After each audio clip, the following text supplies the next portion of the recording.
Welcome to Let's Assess, a series that looks at why video games are good or bad. Today we are looking at Call of Duty Zombies and what makes it so addictive for players. Call of Duty Zombies is a much-loved game to both dedicated and casual fans alike, but what makes it good? Well, that comes down to the psychology used in the background to help design the gameplay mechanics found in the game. The core gameplay mechanic of Zombies is simply kill zombies and don't die. This is a simple rinse and repeat formula that can create what is known as a ludic loop. Ludic is derived from the Latin word ludus, which means play.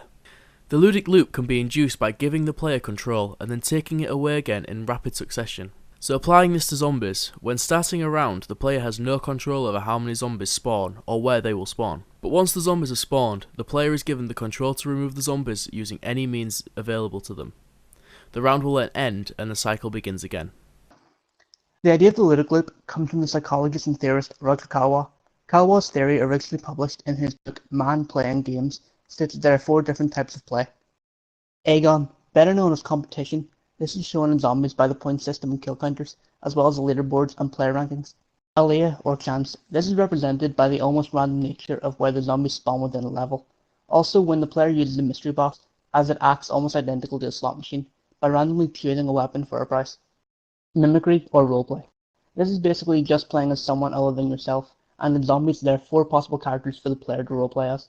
Aliens is stated to disrupt the player's perception of events. So in Zombies, when the player is doing well and is getting comfortable, a number of things could happen. They could run out of ammo, get trapped in a corner, or get unlucky with the mystery box, and be given a useless weapon, to name but a few instances.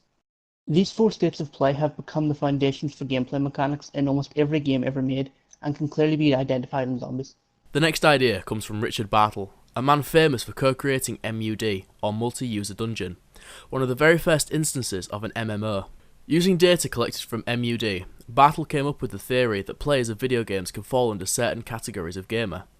The types are killers. These like to provoke and cause drama with other players in the scope provided by the virtual world.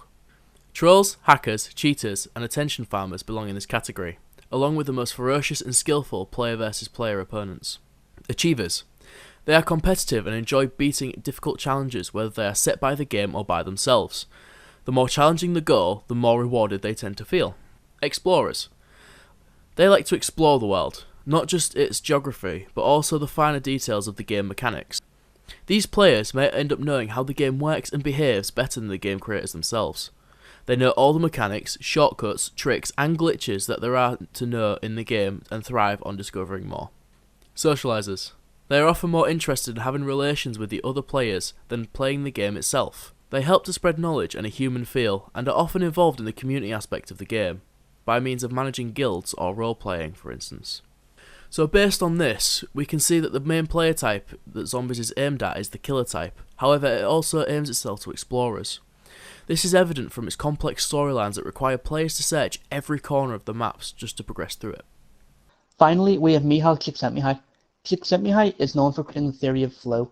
The theory states that for a person to be the most productive or happy, then certain criteria have to be met. For flow to take effect, then a person's skill level, whatever task they are doing, needs to match the difficulty level. On screen now is a diagram that shows how this theory works. Although this is a diagram that Csikszentmihalyi created, it's not considered as 100% accurate. On screen now is a more accurate diagram for the theory. Okay, so the reason why it's not considered 100% accurate is because when Csikszentmihalyi created the idea of flow, he was assessing top tier players of games like chess and tennis and other such sports. So the original one is, if we put it back on screen, is it flow's only induced when the high skill level it reaches the high difficulty, and that's only when the skill level of the player is always at a high, because of the fact that he assessed top tier players. So the second version is actually a lot more suited for the average person who would just, go out and play a game of football or sits and plays a game of Call of Duty. And that's kind of, in my opinion, a better representation of the theory. Okay, so now I'm going to put up a third version of the diagram, which is an adapted version of the second diagram. And this one shows how a video game structure would work for this theory.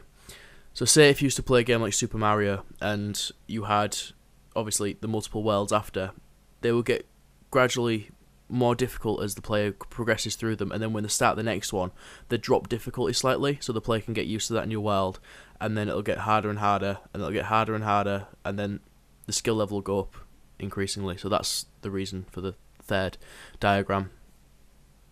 So you can use either the second or the third diagram to represent a video game, or how a video game would affect a player. Does the fact that you have to go down, you have to lose, in order to complete it, tie into another theory? Not really. It can be explained by one of the theories we've already gone over. In Roger Caillois' theory of the 4 different types of play, that would come under Agon, which is known as competition.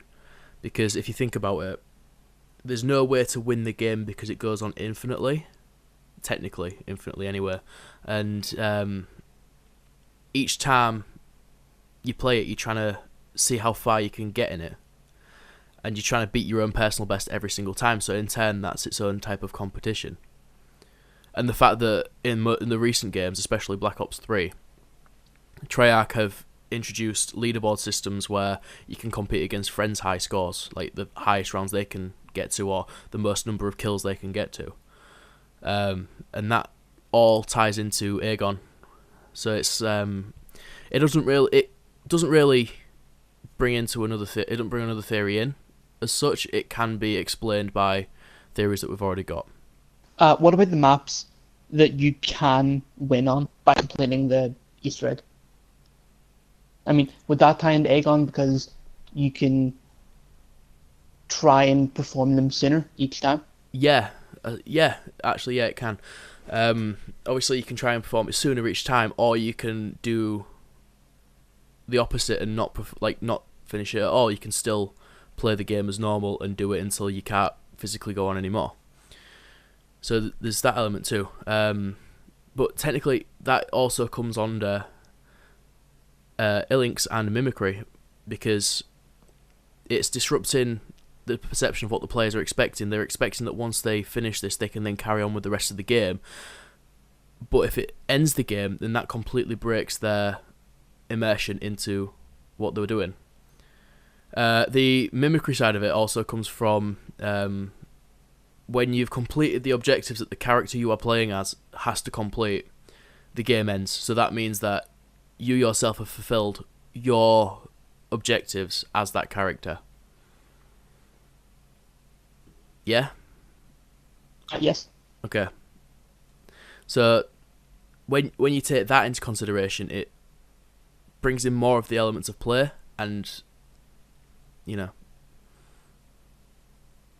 integrates them better. Yeah, it does.